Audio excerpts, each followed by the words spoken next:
listening to the LOZ Podcast Network.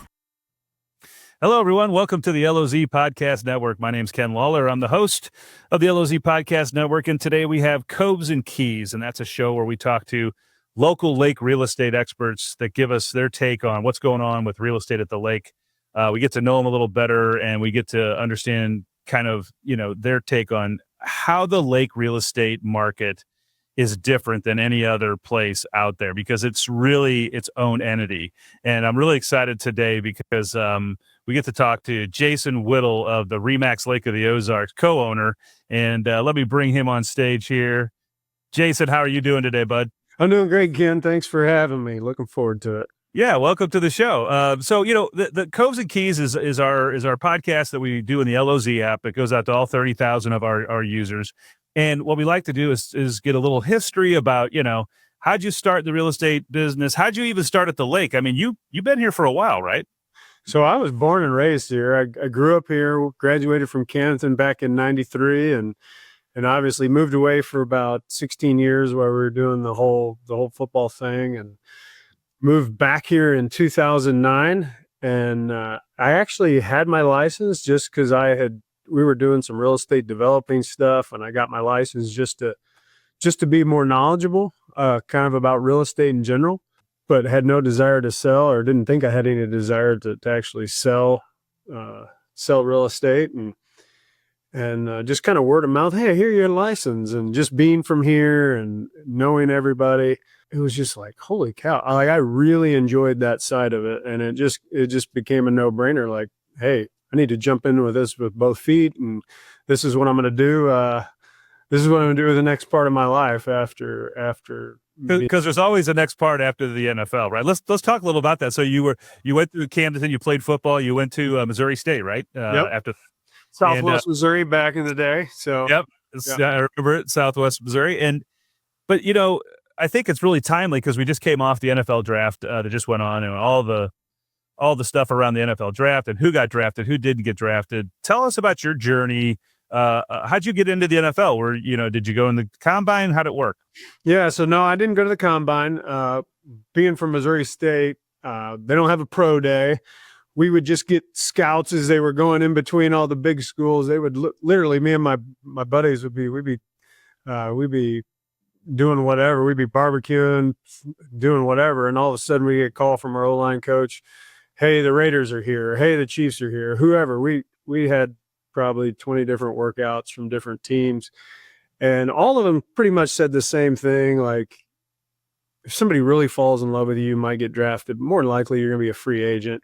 And that's exactly what happened for me during the draft. In the 6th round, the Giants called and said, hey, if nobody drafts you in the 7th round, would love for you to come to camp and for you to try to be a New York Giant. And so that's what happened. It had to be like really cool, though. I mean, you had to be like, this is awesome.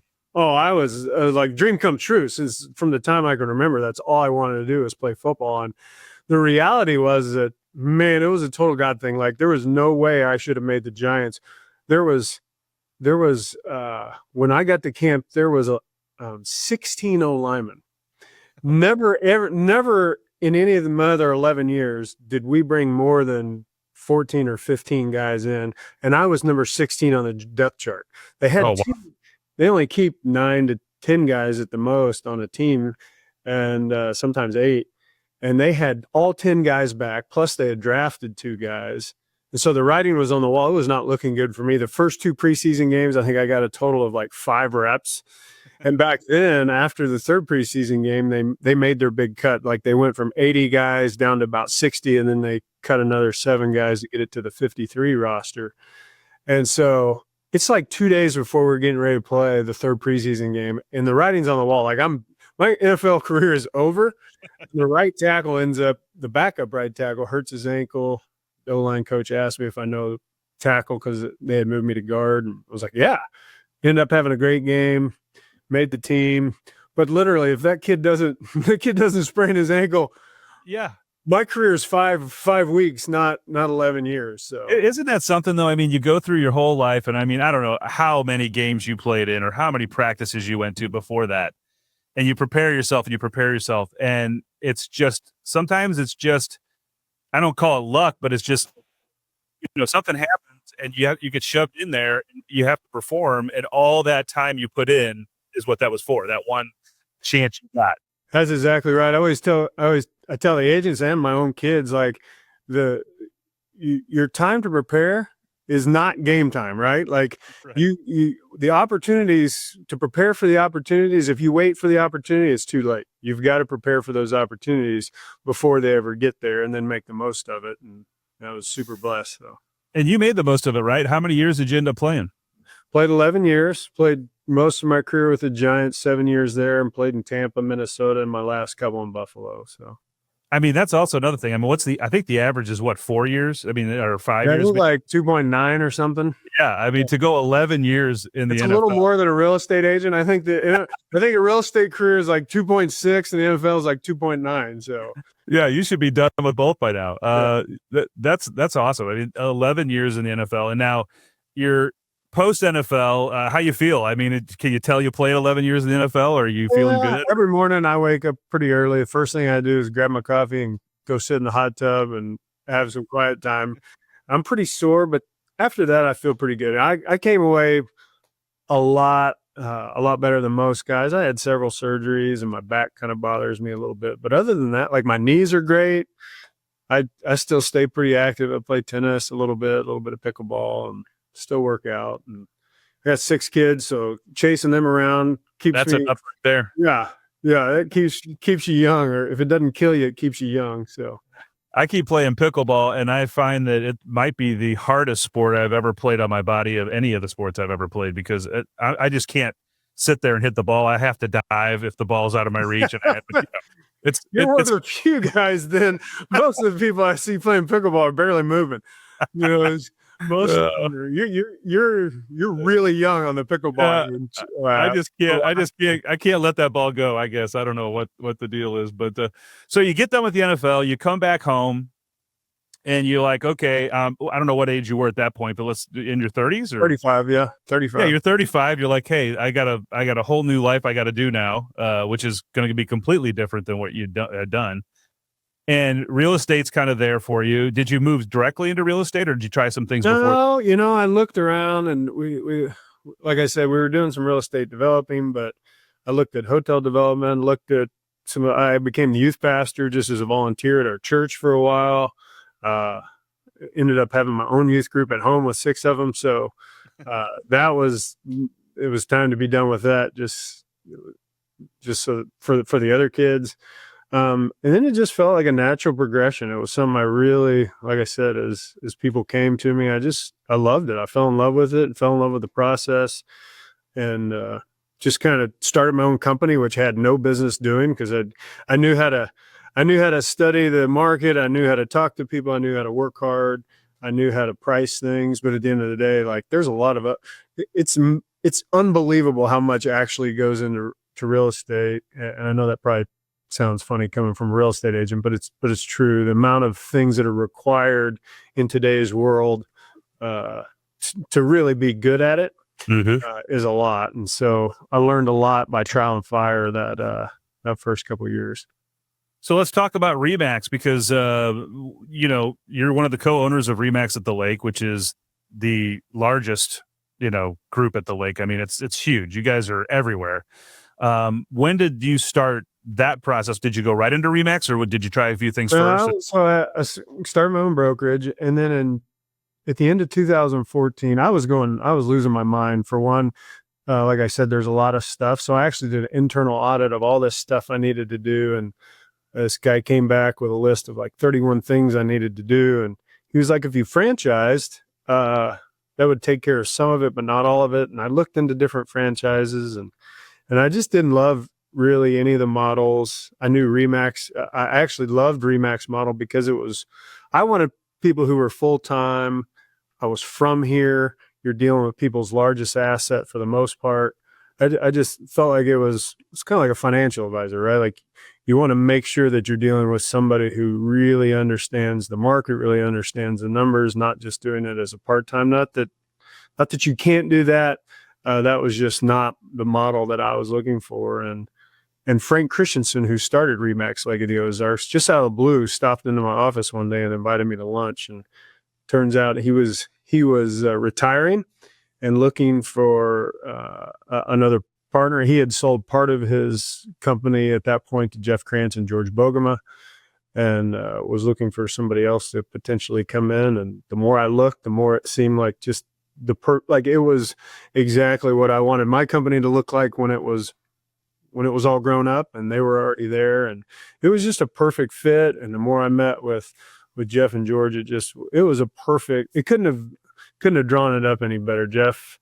George unfortunately passed away during COVID, which was a super sad, awful deal. And Jeff and I are now are co-owners of that, and couldn't ask for a better partner in Jeff Krantz. He's just an awesome guy. We think alike. We have some different strengths, but we also have a lot of the same. So it's been really fun working alongside of Jeff. Yeah, we're going to actually have Melissa on next week on the podcast, so we're going to talk to her a little bit as well. It's a great team. The one thing that I find, I'm a competitive guy. You're a competitive guy. When you get in business, you want to win. It's just part of what we do, right? One thing that I find at Remax, because I deal with a lot of the different groups over there, is they all are competitive. They all want to win, but man, do they support each other. I mean, I'll see, people from different offices supporting everybody in other offices when they make a sale or something like that. That's a cool environment. And it's something that's, I think, really rare in real estate. So it's something that I wish we could take credit for. It's something that Frank actually instilled really early on. And it was just this culture of sharing that, a rising tide floats all boats. And we spend a lot of our time just going around talking to the different team leaders, sharing ideas, and they know that and they love that. And we call them pillow fights. Like you said, everybody wants to win. Nobody wants to win more than I do, especially. Right. Actually, I don't even care if I win. I just want to beat Jeff. And so we tease each other a ton. But at the end of the day, there's no secrets. And we want to make sure that everybody knows exactly what we're doing. We'll share what our marketing is, what we're spending on this and that. And I do think it's fairly unique, but at the end of the day, it works. And so it's worked well for us. Yeah, it's a great atmosphere over there. I mean, it's fun, and I think and you guys are just everywhere. I mean, you cannot get out of the way of Remax at Lake of the Ozarks. Tell me a little bit for some of our viewers. Talk about that market and how different it is compared to really all of the markets in the nation. Every market has their thing, right? Yeah. But at the Lake of the Ozarks, you have to be an expert in homes. You have to be an expert in docks. You have to be an expert in seawalls. You have to be an expert in water table. It's just different. And that's why people need to hire an expert at the Lake of the Ozarks. Yeah. I'm a firm believer in you need to sell real estate wherever you're an expert at, and you can't be an expert everywhere. My sister lives in Kansas City. She asked me to come and find her home. I was like, no way. Like, I don't know all the ins and outs. I could do some research but there's no way I can truly represent you very well. I'll interview some agents for you and find you somebody who's good, local, that understands that market. And that's what we did. But yeah, and that's Kansas City. And I would put Lake of the Ozarks up against any place in the country as far as the difficulty in pricing, the difficulty in knowing all the ins and outs of all the weird stuff with dock envelopes, how these things affect value. And you're talking about dock envelopes, water depth, view, where it is in the cove. Does it pie in? Does it pie out?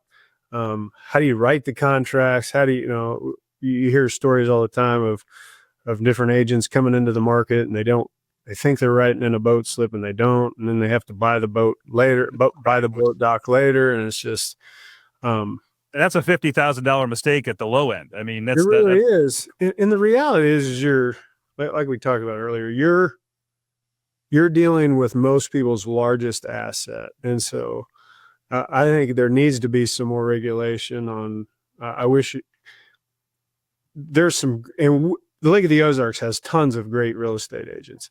But I wish there was some more, I wish it was more difficult. I think there needs to be more testing just to elevate the professionalism of the industry as a whole. We've got a little bit of a black eye, and the reality is it's I think it's well deserved. When you can just kind of do a part-time, I'm going to just sell a house here or there, and you're not in it, you're just doing somebody a really big disservice. So. Well, talk about, I think that's an important part. Like, what do you see? What's one of the bigger mistakes that you think people make at Lake of the Ozarks when they're looking at properties? Let's say somebody's coming in from out of town. Maybe they've vacationed there a couple times. Maybe they've had a couple of, I come there for a week every year. But what's maybe a big mistake that people forget to look at when they're actually going to purchase a place at Lake of the Ozarks? Well, just for one, it's all encompassing, right? I don't think there's one thing. I mean, I think it's some of those things that we talked about. There's well issues and septic issues. There's dock stuff. There's where it's placed. I think the biggest issue, though, is either just calling the listing agent or calling a buddy because they're a friend.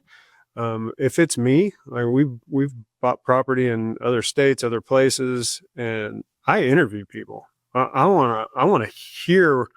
I want to make sure they understand the market. I want to understand that they've got a marketing, that they're going to expose my property correctly. And so, I would just encourage anybody out there to interview some people, do some homework, and interview it.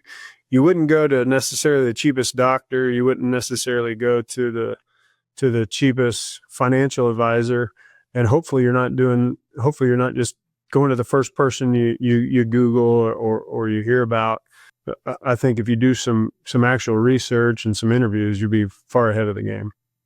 Yeah, that's a great point. And I think, and really in real estate, I mean, the playing field for pay is pretty level. I mean, everyone's in the same genre of what they're going to be, commission wise. So at that point now, you're exactly right. Now you got to find an expert. So you could have the person who knows nothing that's going to make that commission, or the person who knows a ton that's going to basically make the same commission. But now you've got all this value and all this, education that they're bringing to the deal. Because a little mistake, like you said, a septic's $40,000. You make the wrong move on a dock, it's $100,000 mistake. You make the wrong move on, water depth, and you just bought a $200,000 boat and it's not going to fit in your dock. Those are big mistakes. Those aren't just little trips. Huge mistakes. Docks are and the higher you go up, the more important they are.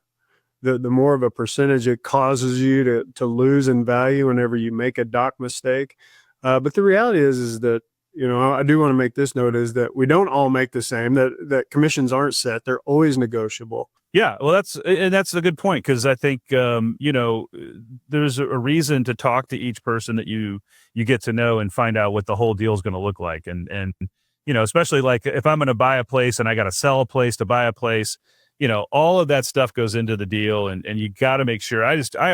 We're talking to people in the app about the real estate market at the lake.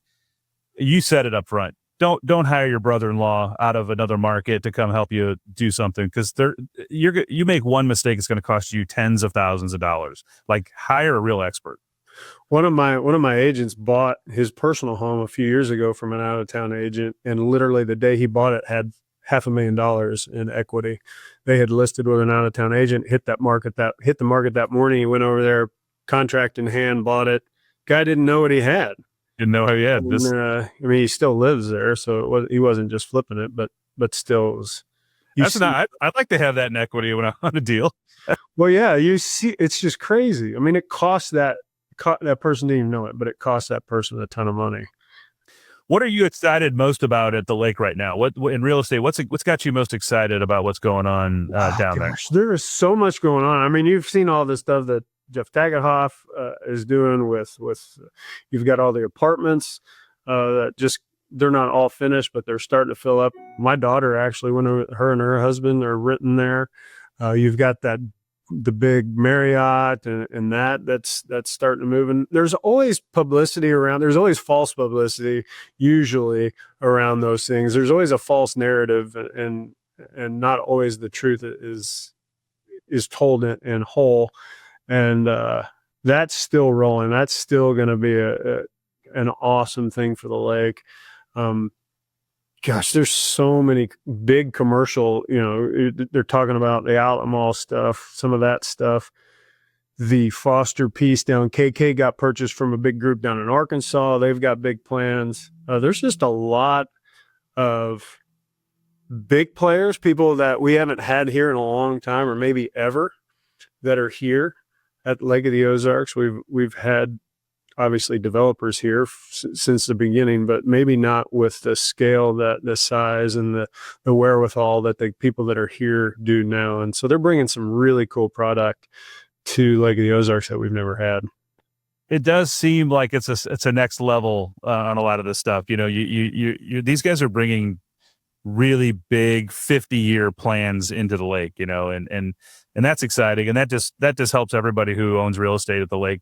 That's going to help with, you know, the market. And it's just, it, you know, I remember, I mean, I've been going down there for 25 years. I've owned a house for 20, but I can remember going down there and I couldn't find a place to buy milk and bread in the winter. I mean, It's not long ago that we were, you know, it just was like a sleepy summer town. I mean, and now look, everything shut down in the winter. Everything. It was, we didn't have when I was a kid, it was crazy. Like, it's so fun to think back and to think of how everything was different. I remember my cousin came back from he grew up here, and the new highway had gone in. He didn't know how to get to my house because he was like, how did I get there? And so the only thing that ever stays the same is change. And I know not everybody loves change, and obviously it's not the lake that I grew up in as a kid, and I love that lake. But you can't stop progress, and it's good for everybody. The reality is the progress allows for so many of our awesome kids. They go to college and then they can't come back because there aren't enough jobs that support that type of thing. And so as we grow, that'll allow a lot of those kids to come back. We're already starting to see it. And so that's exciting to me, to see that stuff. And the lake, it's going to continue to grow because it's an awesome place to live. I mean, we lived all over the country and could have settled anywhere. And it was just like, every day I drive across that Grand Glazed Bridge and I'm just like, man, I can't believe I live here and I get to work here. Like, this evening, we're going on the boat. We're going to go to a restaurant and eat. We're going to get a good meal. And it's like, it's just not like that anywhere else in the lake, anywhere else in the country. We've been to a lot of different lakes, and this is just a really unique lake. Is there any restaurants on the lake that you would recommend if you were out there boating and you wanted to go out for a nice meal? Is there anything that you might recommend on the lake? Well, maybe you're setting me up. Yeah, in 1932, there's a lot of great restaurants, literally in any budget.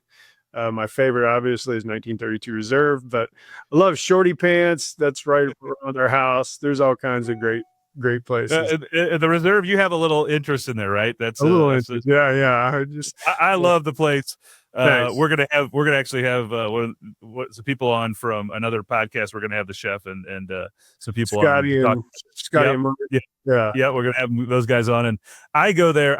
I got to tell you, I just got to give you a little plug. I could eat it anywhere I want at the lake because with the app, all the restaurants are in the app. But I got to tell you about the Reserve. I don't find anything that is so unique as that menu. I mean, he does some of the most unique items, and every time I go in there, there's something new, and I love it. And the atmosphere, you can't beat it. I mean, if you're trying to go somewhere on the lake by boat and you want to really knock somebody's socks off with an experience, you got to go over there.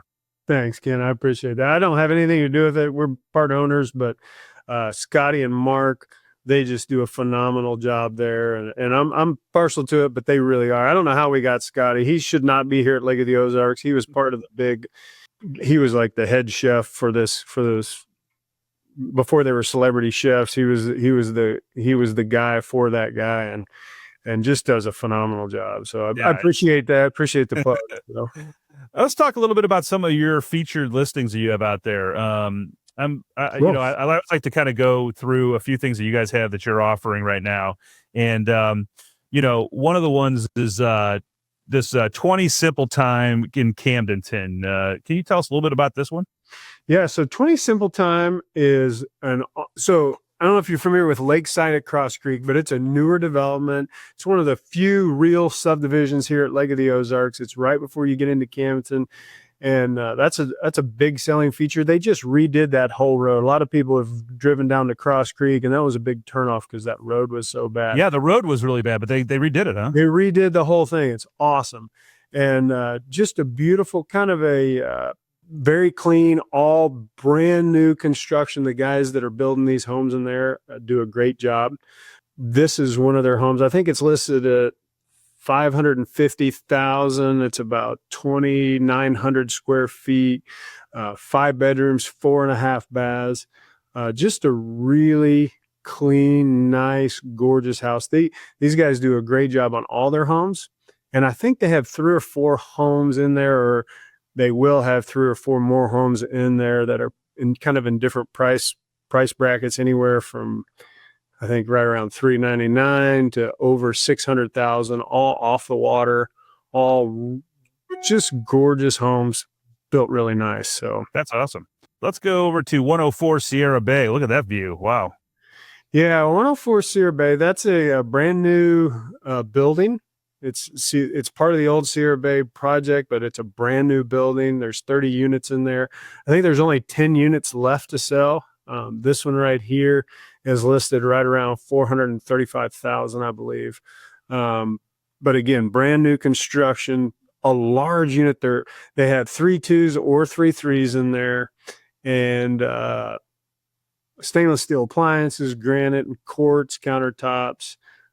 Is just big views. They've got a code protection, but main channel view.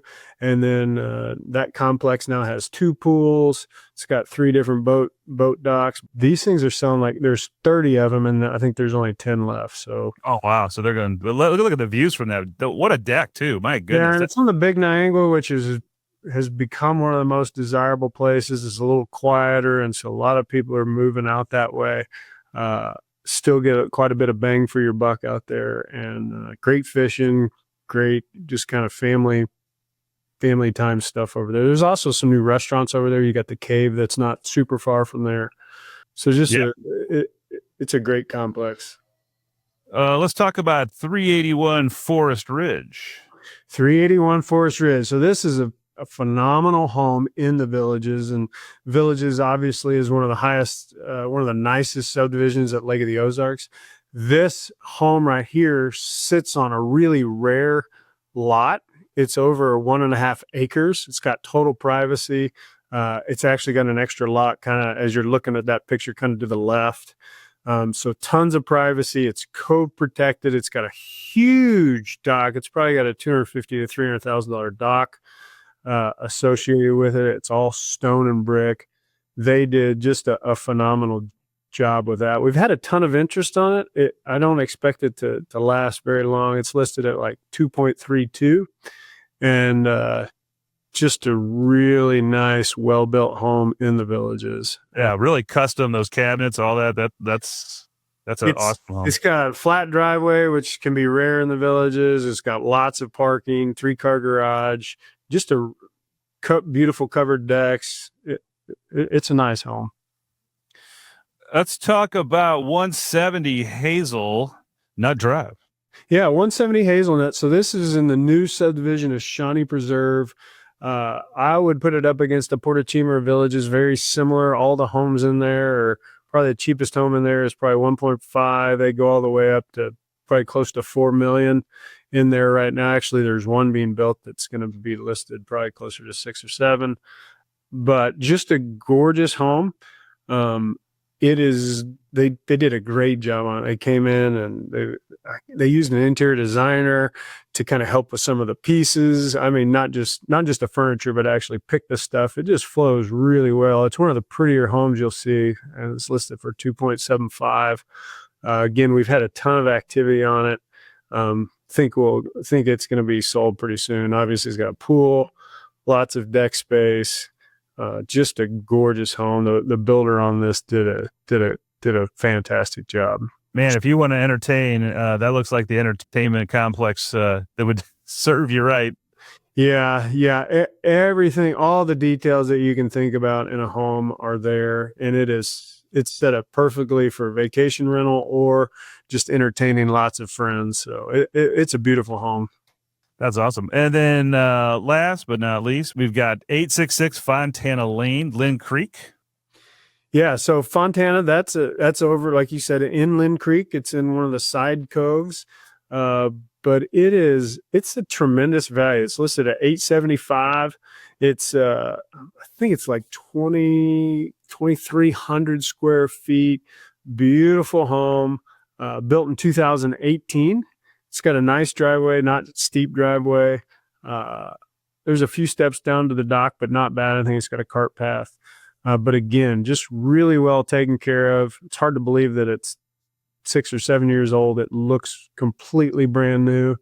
And one of the best values out there right now on the lakefront. To find something that looks like this for under $1 million. Yeah, that's kind of few and far between. So it's in beautiful.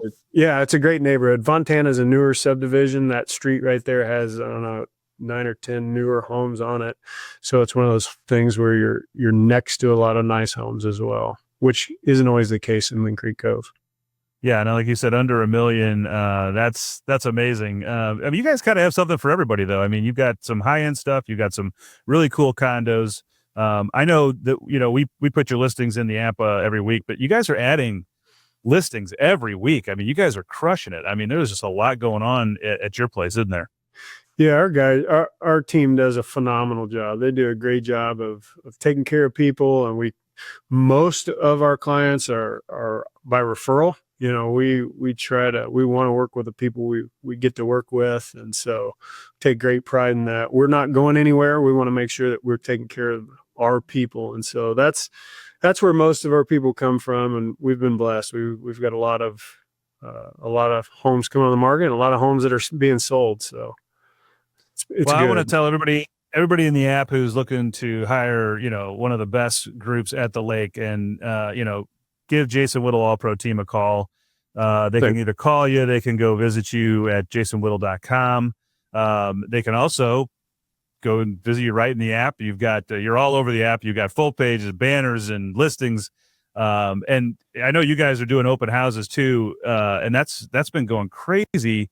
We had last weekend, we had 50 open houses listed in the app. And I think you remember this too. And I think you and I might have laughed about this. I think a year and a half ago, I told you that we were developing this open house thing. And I said, I talked to a couple of other realtors in town, and they said they don't think they'll ever do open houses again. I think that's changed a little bit. It's changed. It's so funny you say that, because when I first got into it, everybody talks about inventory right now, and inventory's ticked up a little bit, but the reality is inventory is still really low. I mean, there's 524 condos. When I got into the business, there was almost 2,000. There's 280 lakefront homes. There was over 1,500. There was over 2,000 off-water homes. There's only 400 of those. And so is inventory ticking up? Yeah, but it's still not even to a normal, what I would call a normal market. And I remember at that point, like, thinking Lake of the Ozarks is the worst for open houses. For one, you just had so much inventory. Right. It was so spread out, and I was so wrong, because open houses, we use them all the time. And it's not for every property. The lake is unique, where you get some properties where it's 20 miles down the gravel road or way down, and you just don't get the traffic that you probably want. But for the most part, man, open houses are working, and the agents are doing them. So, yeah, like I said, we love your app. Yeah, and that's been great, because the app has truly become the place to go find open houses at the lake. Like, there's no other place to really find a collective. And the cool part is, you can use our map system, and you can go look at the ones on the water by boat. It'll show you where you are and where the house is, so you can kind of look. Which, let's face it, if you're buying a place on the water, you want to look at it by boat anyway, because that's going to be the look. Yeah, I mean, that'd be the first place I would go if I was looking for homes. I used to love to take our clients out by boat, and it's not always easy, and it's not always practical because the lake's so spread out. And it can, depending on what type of boat you have, it can take you all day. But it is a great way to look at homes by water, and that app makes it so easy. So even if you don't know the lake, you just plug it in and takes you right there. Well, we sure appreciate having you in there. We love that you came on today to the new podcast network that we have in the app is going great. We're able to feature some really cool things. And I'd like to have you on again, maybe middle of the summer towards Sure. the end, and kind of get another retake on what's going on. But it was really cool for you to let us kind of learn about you and the history and what you're doing. And we really appreciate you being on the app and also on the podcast. And I would just encourage, like I said, everyone who sees this to give Jason's group a call, let them help you. They're true experts. He spends a lot of time. I know you guys train. I see you guys in training all the time. Like, I mean, every week you have a training thing going on, but like you said, that's important. You have to keep up on what's going on. And so, you're hiring an expert when you hire someone from Jason Whittle. Yeah, I appreciate that, Ken. We appreciate our partnership together, and that app it's great for real estate agents in general and just for the general public. So it's a pretty cool thing that you're doing. The Lake of the Ozarks has responded well to just the showing how much that app really is applicable and usable. And we're excited for the new things coming. And but thanks again for joining us today. And we'll hope to talk to you soon. Thanks, Ken. Appreciate you having me, buddy.